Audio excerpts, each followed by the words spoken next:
자, 이번 두 번째 강의 시작합니다. 자, 그 제국의 시대부터 이제 이야기를 해보려고 합니다. 이렇게 여러분 반가워요. 다음 강의에서 본 거니까. 저는 바로 녹화를 재개했지만 아무튼 여기에 제국이 시작됐다는 것부터 우리가 이야기를 하면 될 것 같아요. 제국이 이제 어디를 넘보겠어요? 이스라엘을 넘보는 거라고 할 수 있지만 사실 이스라엘을 넘보는 게 아니에요. 이집트를 넘보는 거죠.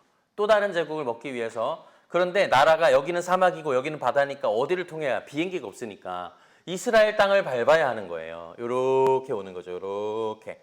그렇기 때문에 이스라엘은 아주 중요한 전략적 요충지이자 전쟁이 일어날 수밖에 없는 공간이라고 할 수 있습니다. 이때 수많은 예언자들이 이제 멸망할 거라고 예언하기 시작합니다. 이 제국이 일어나서 멸망할 거야. 그런데 왕들이 말을 안 들어요.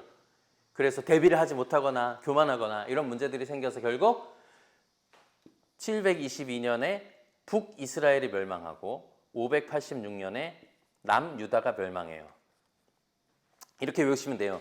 스위스 칠리, 너무 좋은 나라잖아요. 스위스 칠리가 이제 컴퓨터가 발달했는데 586 컴퓨터, 요즘에 이제 586 컴퓨터 없어요. 근데 이제 옛날에 586이라고 했거든요. 우리 지금 펜티엄 컴퓨터를.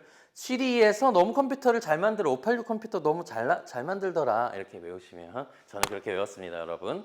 외우시면 됩니다. 칠리에서 북이스라엘 멸망, 586년도에 남유다가 멸망. 아수르라고 하는 나라에게 멸망했고요. 아시리아라고도 합니다. 바벨로니아라고 하는 나라에게 멸망했습니다. 두 나라가 달라요. 그러니까 망했다는 거예요. 이쪽에서 생긴 건 맞는데 아수르는 데리고 가서 혼혈을 만들었고요. 이게 되게 중요합니다. 바벨론은 혼혈을 만들지는 않았어요. 그리고 여기도 망해서 530년에 페르시아가 통합을 해요. 전체를. 그리고 그러니까 722년, 586년에는 여기를 포로로 만들어서 자기 나라로 다 끌고 갔어요. 근데 530년에 똑같이 생긴 이란 쪽에 페르시아라고 하는 나라가 제국을 형성했을 때는 여기 고레스라고 하는 왕인데 야, 니네들 돌아가. 너네 땅으로 돌아갈래? 너네 땅에서 그냥 잘 우리를 섬겨. 유화 정책을 펼쳤던 거예요. 그래서 사람들이 귀환을 하기 시작합니다. 이렇게 귀환을 해요. 1차, 2차, 3차에 걸쳐서 귀환을 합니다. 1차 귀환 용사는 스룹바벨. 몰라도 돼요. 나중에 알려드려요. 2차 귀환 용사는 느헤미야. 약간 혼돈이 있을 수 있지만 3차는 에스라라고 그냥 보시고요. 이렇게 해서 세 명의 리더, 스룹바벨, 느헤미야, 에스라. 이 3차는 좀 연결이 됩니다. 그냥 2차라고 해도 돼요. 느헤미야와 에스라가 거의 같은 인물이기 때문에. 그래서 스룹바벨과 느헤미야와 에스라가 이스라엘 공동체를 재건하는 이야기가 에스라, 느헤미야에 펼쳐져 있고요. 그 이야기의 조각조각이 학계 스가랴나 이런 다른 예언서 이야기들에 펼쳐져 있어요. 그래서 이 내용을 잘 알려면 에스라와 느헤미야를 보시면 이야기를 알 수 있고요. 포로 시절의 이야기들을 또 어디서 담았냐면 다니엘, 에스더, 룻기는 그 전 이야기지만 이런 이야기들이 포로기의 이야기를 담고 있어요. 나중에 조각조각 내서 따로 설명을 드릴 테니까 지금은 전체적인 흐름은 이렇다고 보시면 됩니다. 정리해 볼까요? 이스라엘은 문명시대부터 하나님의 부르심을 입어서 우리가 알고 있는 성경 안에서 창세기 12장부터 아브라함을 하나님 부르시고 이런 우여곡절 끝에 정착을 했고 그러나 12아들 중에 한 아들이 노예로 팔려가면서 이집트로 도망을 갔고 노예 생활을 하다가 결국 총리가 됐어요.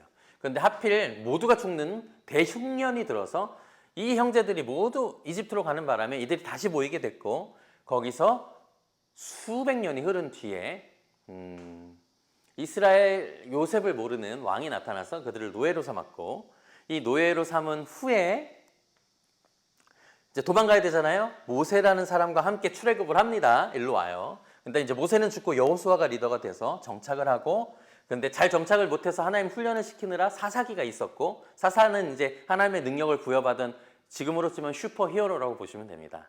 오세 삼두기 돌랴 이빕 에라산 12명의 슈퍼 히어로들이 각각의 나라를 다스립니다. 이스라엘 다스리고 외적으로부터 물리치는 것을 보호합니다. 그러다 왕이 생겨야 되죠. 사울 왕, 다윗 왕이 생겼는데 솔로몬까지 이어지다가 솔로몬부터 분열이 시작된다.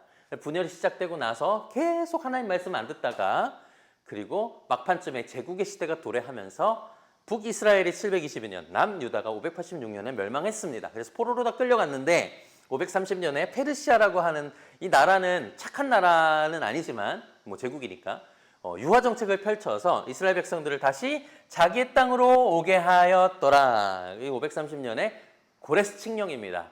대형 박물관이나 제가 갔던 루브르 박물관에는 이 고레스 실린더 칙령이 들어있어요. 그리고 나서 계속해서 여기서 살다가 계속해서 그 식민지로 사는 거예요. 그 식민지가 그리스 마케도니아로 바뀌고 로마로 바뀌면서 계속 식민지가 이어지다가 로마 때 압제와 폭력이 가득해서 너무나 큰 신음, 출애굽 때처럼 고통을 겪다 이때 바로 예수님이 오시는 이야기다. 이것이 구약의 전체 흐름이다 라고 보시면 됩니다.